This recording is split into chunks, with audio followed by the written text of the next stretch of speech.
Welcome to the Deep Dive. Today we're tackling something that's not just theory, really. It's kind of the bedrock of the media landscape you're all navigating as media studies students. Media regulation. Yeah, absolutely. Think of it as the rules of the road, almost. Exactly. The framework that shapes, well, everything from what you stream to the news you read.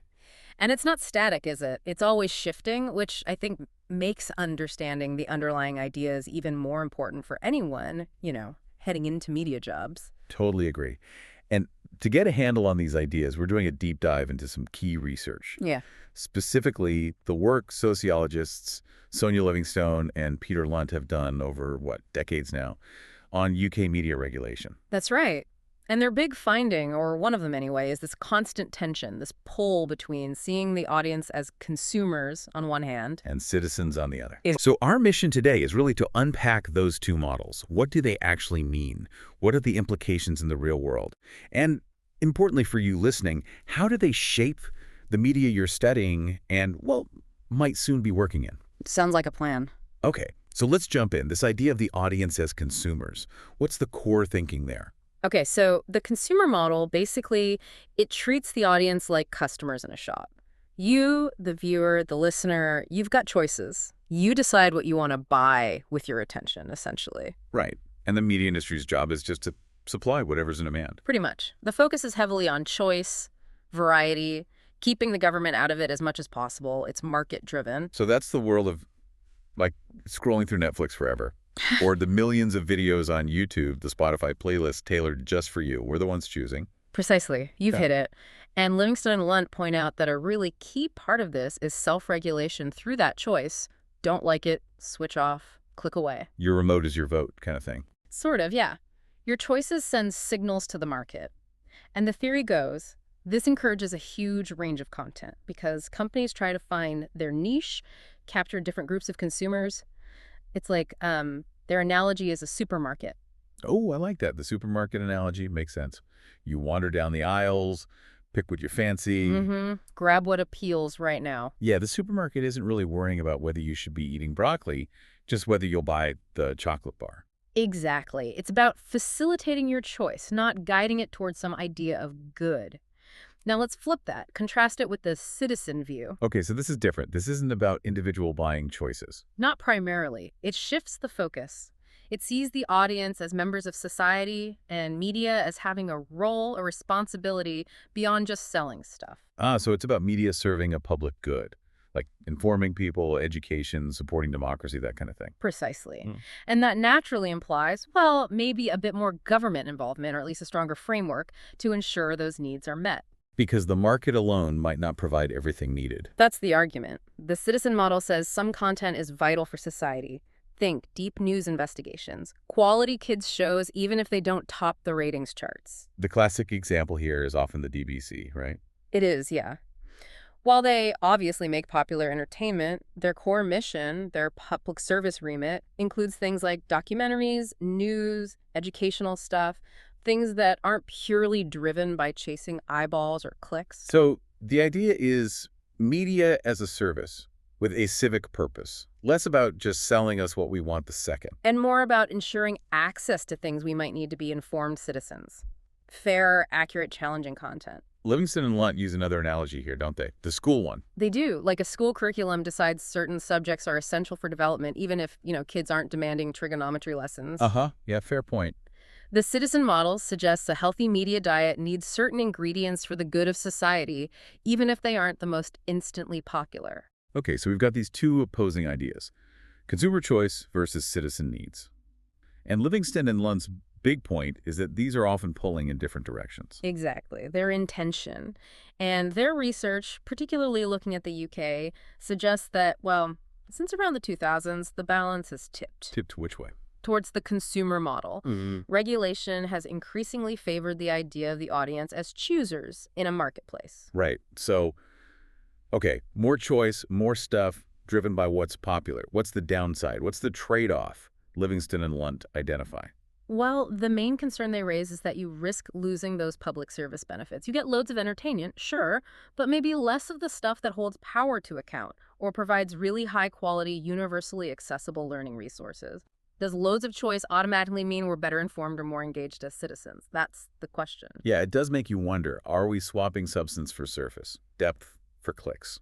And a really key moment in this shift, something you'll definitely cover in your studies, was the Communications Act 2003. Ah, yes, that rings a bell. That was a huge piece of legislation, wasn't it? A real shakeup. Massive. One big thing it did was create Ofcom, bundled a load of previous regulators into one super regulator. Right.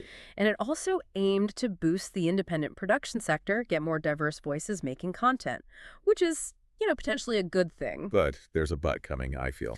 Well, Livingstone and Lunt argue the overall push of the act leaned towards promoting content that would succeed commercially. The underlying belief was that a really competitive media market would eventually serve the public interest best. So the focus shifted more onto market success. As, future media folk, what's the key thing to take away from that emphasis? I think it's about being aware of what might get lost. Does focusing purely on commercial viability risk sidelining important stories or perspectives that just don't make big money? It's something to think about in terms of the media environment you'll be entering. What gets made, what doesn't, why? Okay. Now, in this more consumer-focused world, you hear a lot about self-regulation. How does that actually work? Right. So self-regulation is basically media companies setting their own rules, their own codes of practice, rather than having the government dictate every little detail. But they don't just make these rules up in a vacuum, presumably. No, not at all. They're influenced by several things. There's the overall framework from regulators like Ofcom, or for newspapers, IPSO. They definitely listen to what they think their audience wants or will accept. Advertisers must play a part, too. Huge part. Advertisers often pay the bills, so their interests matter. And then there are the company's own internal values. What does this newspaper or broadcaster see as its mission? So it's a balancing act. Can you give an example of how that plays out differently? Sure. Think about the BBC again. Because of its public service remit, its internal rules will likely stress things like impartiality, accuracy, representing different views, reflecting that citizen model. Now contrast that with, say, a tabloid newspaper like the Daily Star. They're still bound by law and the general regulatory rules, of course. But their internal self-regulation might be much more focused on grabbing attention, entertaining their specific readers, maybe more sensationalism. So you could see the same news event covered with completely different headlines, different angles, reflecting those different priorities and rules. Exactly. It shows how that underlying view, consumer or citizen, really shapes the final product we see. Right. Now let's complicate things even more. Let's throw in the internet. Globalization. How does that mess with traditional regulation? Oh, massively. It completely disrupted the old models. The internet, well, doesn't care about national borders, does it? Which is a huge headache for national regulators. So someone like Netflix, based maybe in the US or Europe, isn't playing by the exact same Ofcom rules as the BBC or ITV. Not in the same direct way, no. And then you've got the platforms like YouTube, TikTok. Most of the content isn't even made by them. It's user-generated. The sheer volume is just staggering. Billions of videos. How could anyone possibly check it all beforehand? They can't. It's impossible. They're more like hosting spaces than traditional broadcasters. Plus, people can be anonymous online, which must make tackling harmful stuff even harder. Absolutely. Algorithms try to catch things, but they're clumsy, they miss context, they make mistakes. Livingstone and Lunt used an analogy like trying to stop graffiti in a huge city where anyone anonymously can spray paint anywhere, anytime. You just can't police it all. That paints a vivid picture. Yeah. Okay, so given all this complexity, who are the actual regulators that, media students really need to know about in the UK context? Okay, key players. First, Ofcom. We mentioned them. Big one. Covers TV, radio, video on demand. Their job includes fairness, protecting kids, handling complaints from viewers and listeners. Got it. Then the ASA. Yes, the Advertising Standards Authority. They look after ads. Everywhere. TV, online, billboards, print, making sure they're truthful, basically, and not harmful or offensive. Okay. What about newspapers and magazines? That's mainly IPSO, the Independent Press Standards Organization. They handle complaints about articles, uphold a code of practice for journalists. Right. And films. Age ratings. That's the BBFC, British Board of Film Classification. They're the ones giving films their age ratings, U, PG, 12A, 15, 18. Primarily about protecting children, but also giving guidance to everyone. And video games have their own system. They do, largely. It's pagey pan-European game information. You see their logos on game boxes.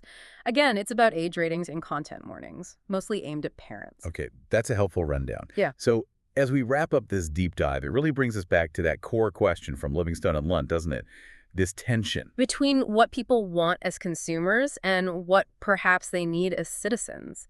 Should media just give us what we click on? Or does it have a deeper responsibility? And it's not a theoretical question anymore, is it? It's playing out right now every day with TikTok trends, with what Netflix decides to commission, even with AI starting to create content. It's something you, as media students, are right in the middle of. Absolutely. This debate isn't settled. It's ongoing, constantly adapting. And understanding this tension, this push and pull between the market and public service is crucial for anyone wanting to work in or even just understand modern media. So the final thought maybe is that media isn't just entertainment. It's about power. It's about influence, and it carries responsibilities. Understanding how it's regulated or not regulated, and that fundamental consumer versus citizen question. Well, it's not just academic. It's about the kind of media landscape and maybe even the kind of society you want to live in and contribute to. It's fundamental.